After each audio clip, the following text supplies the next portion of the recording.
بسم اللہ الرحمن الرحیم۔ السلام علیکم ورحمۃ اللہ وبرکاتہ۔ معزز و سامعین ذی احتشام، آپ سے گزارش کرتا ہوں کہ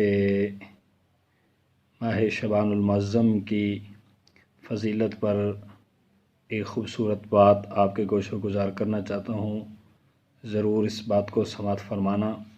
حضرت سیدنا امام جعفر صادق رضی اللہ تعالی عنہ نے فرمایا کہ جو کوئی شعبان المعظم میں روزانہ 700 مرتبہ درود پاک پڑھے گا، اللہ کریم کچھ فرشتے مقرر فرما دے گا جو اس درود پاک کو رسول اللہ صلی اللہ تعالی علیہ وآلہ وسلم کی بارگاہ میں پہنچائیں گے۔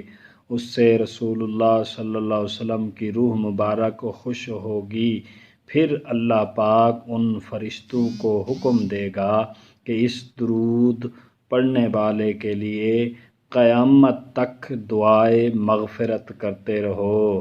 اللہ اکبر کبیرہ۔ معزز سامعین ذی احتشام، اہل بیت اطہار کے چشم و چراغ حضرت سیدنا امام جعفر صادق رحمۃ اللہ تعالی علیہ کی روایت پر عمل کرتے ہوئے ہمیں بھی چاہیے کہ اس ماہ میں پیارے آقا مکی مدنی مصطفیٰ کریم صلی اللہ علیہ وسلم پر خوب درود پاک پڑھیں، کیونکہ شعبان المعظم سرکار دو عالم صلی اللہ علیہ وسلم کا مہینہ ہے۔ سرکار دو عالم صلی اللہ علیہ وسلم نے فرمایا، الشعبان شہری و رمضان شہر اللہ۔ شعبان میرا مہینہ ہے اور ماہ رمضان اللہ کا مہینہ ہے، تو ہمیں نبی علیہ الصلاۃ والتسلیم پر کثرت سے درود پاک پڑھنا چاہیے۔ کثرت سے مراد کم و بیش 313 مرتبہ۔ اللہ تعالی ہمیں آقا کریم صلی اللہ علیہ وسلم کی بارگاہ میں درود و سلام پڑھنے کی توفیق عطا فرمائے۔